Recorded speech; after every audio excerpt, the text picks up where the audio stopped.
Headline news ઝિંદા વેદળતપુર। ડભોઈ નગરપાલિકા દ્વારા કંસારા બજાર વિસ્તારમાં આવેલ બિસ્માર રોડનું કામ શરૂ કરવામાં આવ્યું છે। વરસાદી પાણીના કારણે રોડ અવારનવાર ધોવાઈ જતો હોય આરસીસી રોડ બનાવવા માટે કવાયત હાથ ધરવામાં આવી છે।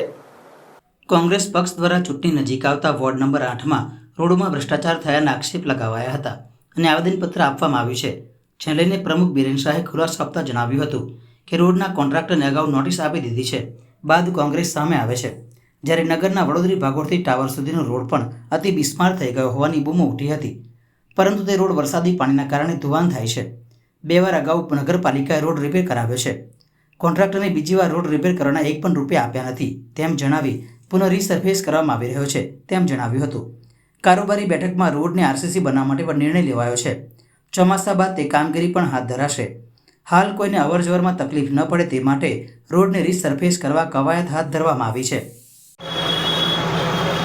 ડભોઈ નગરમાં ધારાસભ્યશ્રીની આગેવાનીમાં નગરપાલિકાની ટીમ કામગીરી કરી રહી છે। ડભોઈને દર્ભાવતી કેવી રીતે બને એના માટેનું પ્રયાસો નગરમાંથી થઈ રહ્યા છે।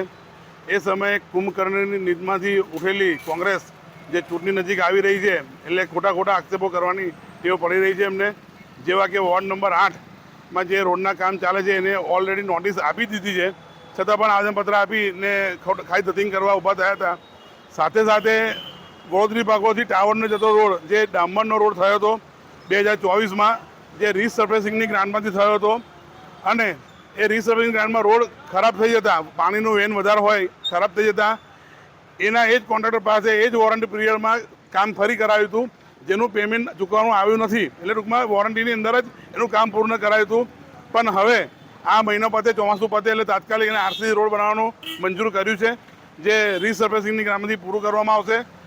ટૂંકમાં ડભોઈ નગરની જનતાને એવું કહેવા માગું છું કે વિકાસમાં વિવાદ નહીંના સૂત્ર સાથે ડભોઈ નગરપાલિકા સારી રીતે અને ધારાસભ્યશ્રીની આગેવાનીમાં સૂઝબૂઝથી કામગીરી કરી રહી છે।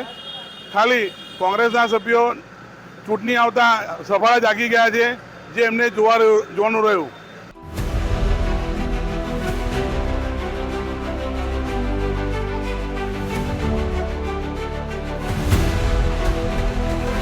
हर समस्या की डेडलाइन हेडलाइन न्यूज ઝિંદા વેદળતપુર।